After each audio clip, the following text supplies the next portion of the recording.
What's going on? Welcome back to Trending Stocks. Today is November the 4th. I want to give you a quick pre-market update, go over some of the hot movers and what big money is doing today. Before we get into any of that, make sure you guys hit that thumbs up, and with that, let's get right to it.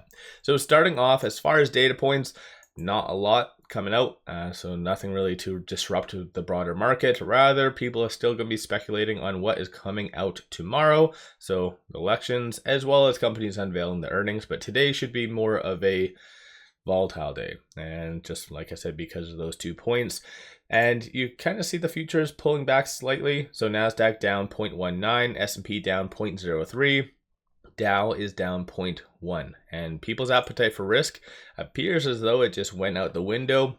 So it did recently move from the greed to the fear category back into the neutral, all in a span of like 48 hours. So people's appetite for risk is somewhat diminishing, and that's apparent based on at least one stock I'm going to be talking on.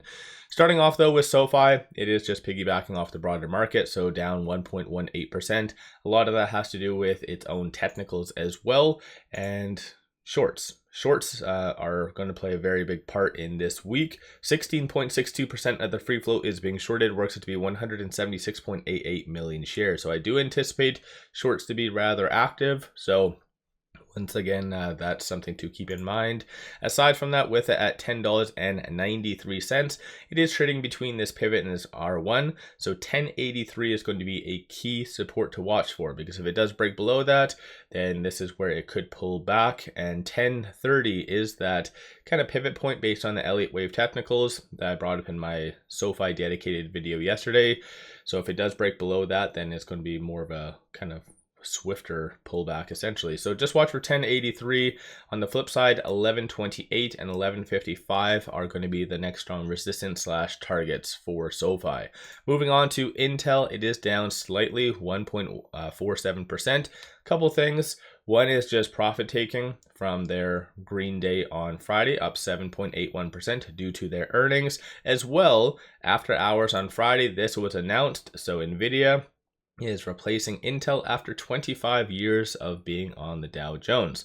So yeah, that's not good, kind of a slap in the face essentially. But then again, if you kind of look at Intel, and over the last like 10 years is down 30.91%, max like from way back when, only up 514%. So can you blame them? Not really. I think Intel is finally getting, sometimes right now some people are seeing it as a good value play, but still, as of right now though, it's not heavily shorted. So 2.39% of the free float is being shorted, works out to be 102.77 million shares, and shorts haven't really been doubling down with this company, so they don't really sense a lot of fear. Rather, they clearly anticipate the stock price to go up. So that's how I interpret that, at least. With it at 22.87, it is trading between this pivot and this R1. So 22.27 will be a strong support. 23.17 is going to be the next strong resistance / target. In my opinion, I can't see this pivot point being touched today. Probably just going to be stuck in limbo between these 2 points. Maybe even touch this R1 if it does kind of recover. Because like I said, I think a lot of people acknowledge that Intel has sucked over the last little bit. But based on their last earnings, it's showing improvement. So it's one of those, do we react based on stuff that we already know from the past, or are we thinking about the future? So I think that the market is going to see it as that and possibly buy it up. But what do I know? NIO is up 1.37%. No news. There's always a lot of articles and stuff like that coming out in regards to NIO, but in my opinion, nothing really substantial to cause this.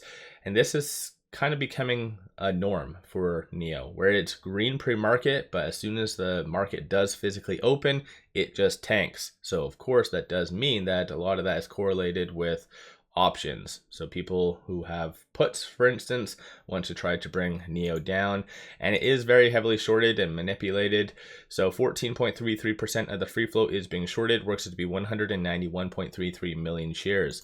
Right now, with it at $5.18, it is trading between this S1 and the pivot. So watch for it to get above this 519, and then 534, 543 will be the next resistance / targets.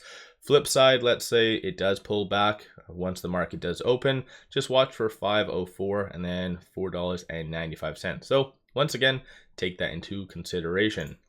Moving on, Palantir is pulling back. They have their earnings after hours today. And I think just what's been happening over the last 2 trading days for the most part, it's been pulling back, just anticipation of a kind of not a miss on their earnings, because I think a lot of their estimates are fairly realistic. So earnings per share 9 cents, revenue 703.69 million. So I think a lot of that can be achieved. Just once again, a lot of people are going to be looking at their multiples, and I've done some dedicated videos on Palantir under Financial Journey, and I said the exact same thing, that Palantir bigger picture is going to be a beast, but you might have a similar scenario to what happened in, I think it was Q3 or Q2 2023, where you had a very swift pullback because of their earnings and had nothing to do with the results. It just, people were looking at the multiples. And I have brought up as well just the fact that shorts are starting to get in on this company a little bit more. And sorry, I have to keep refreshing Ortex. It's not a good website in the morning for whatever reason, but 3.87% of the free float is being shorted. Works out to be 79.33 million shares. So it's not a squeeze play at all, but shorts have been starting to get in on this company a little bit more. So it might mean something, might mean nothing, something for you to kind of digest. But with it right now at $41.23, it is trading between this pivot and this R1. So $40.92 is going to be that next strong support, and then $44.39 is going to be that next strong resistance / target. So in my opinion, I think this pivot point will be touched today, and post earnings, I can see it actually pulling back.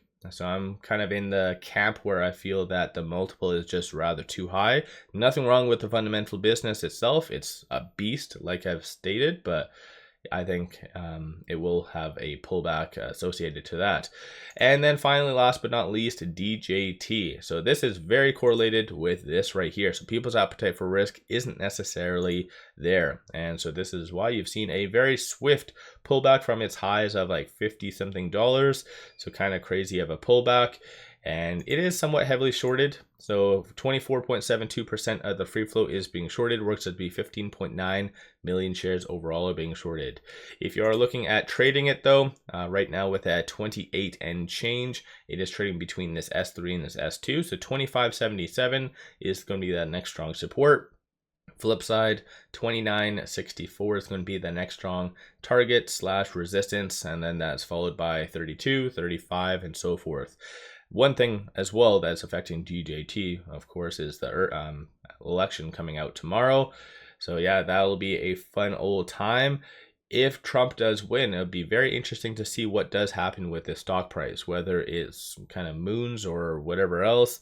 And I'll be watching the options activity very, very closely, because I can anticipate a lot of people buying a lot of calls for that very kind of understanding if that does happen. So let me know your thoughts on these stocks. Is there any other stocks that is floating your boat today, and potentially why? After the election, I can also see a lot of people starting to focus a lot more on the interest rate decision that is coming out on Thursday, November 7th, and so forecast right now is 25 basis points. So a lot is going to be coming down the pipeline in a very short time frame. So let me know your thoughts. Don't forget to hit that thumbs up. And then one final thing I just wanted to share with you, take advantage of this promo because it gives you 8 free stocks. Each stock is valued up to $2,000. Kick-ass deal. Link in the description below and also the comments. With all that, appreciate all of you watching.